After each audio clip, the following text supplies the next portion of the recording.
Easter in the Psalm series, Dr. Kelvin Kelly came to preach on the betrayal of Jesus based out of Psalm chapter 41. And he saw two characteristics in particular about Jesus, being first humility and then second vulnerability.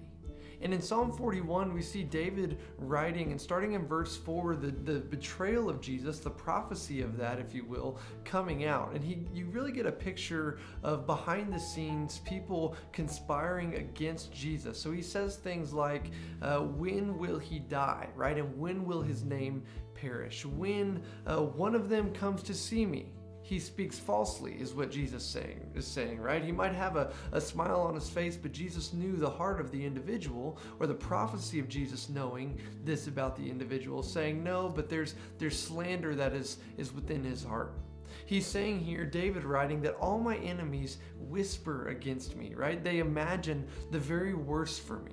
So there's this conspiracy, if you will, kind of building up behind the scenes. You get this feeling of it, and of course, the prophecy becoming fulfilled in the New Testament with the Pharisees and the elders and the religious leaders conspiring against Jesus because he was just simply shaking things up too much. Right? He claimed to be God. They accused him of blasphemy, and they really felt disrupted with the way that Jesus was trying to say he was fulfilling the law, which they could obviously completely disagreed with. And the Pharisees and the elders didn't want him around. They wanted him gone as soon as possible. And so that conspiracy and that idea really coming to fruition, right, from the prophecy in Psalm 41 as we see Jesus living out his life in the Gospels. And then as we continue to move on, right, the conspiracy that was happening behind the scenes against Jesus eventually led to his death. But what led the Pharisees and the elders, the teachers of the law, to do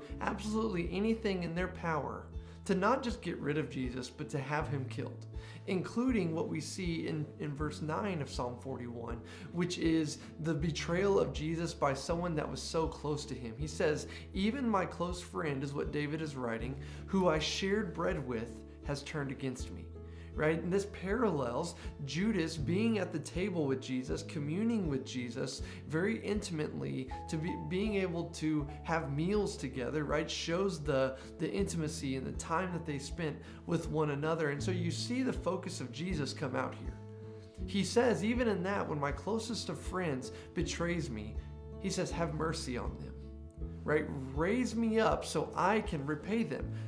So you are pleased with me because my enemy does not triumph over me, right? Because of my integrity is what David is writing here. You uphold me and set me in your presence forever.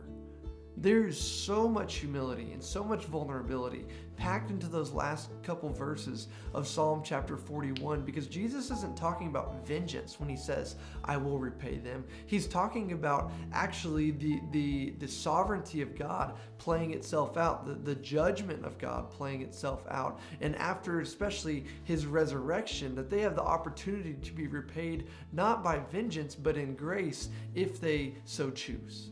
Well, can you imagine the humility it must have taken for Jesus to be betrayed and then be arrested? Like, Judas was someone who he was so close to for so long, and Jesus even predicted that Judas was going to betray Jesus, and he still did it anyway.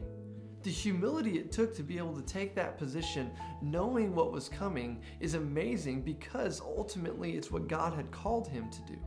But then you think about his vulnerability as well. Right? The vulnerability it took for Jesus to allow himself to be arrested, then knowing also what was going to come next. The pain and the torture that he was going to go through, and ultimately that led to his death. And we see that tension being raised in the Garden of Gethsemane, where he asked God to take that away from him, to be able to accomplish the same thing without having to go through some of that pain. But then really says in his vulnerability, but not my will, but your will be done. Saying, Lord, whatever it is that you're going to have me walk through, I surrender to that. Well, the reason that he could hold to his humility and hold to his vulnerability is what it says in verse 12, is his integrity. His integrity is what really bound everything together. He knew who he was, and he knew what God was calling him to do, and he desired to do whatever God called above all else, even above sparing his own life. He was willing to sacrifice that life because the Spirit of God was calling him to. So for the next few questions, as you think and discuss about these topics, I just want to encourage you to put yourself in the place of Jesus as best you can in his betrayal, knowing what was being conspired against him or against you as you put yourself in that place, and what you'd face after your arrest, having all of that knowledge and then being able to think about how he responded. So the first question is, what would it take for you to be vulnerable enough to follow God's will for your life and humble enough to endure whatever came your way? Question number 2. What do you think was the motivation for Jesus to maintain the integrity of who God called him to be? And then question number 3.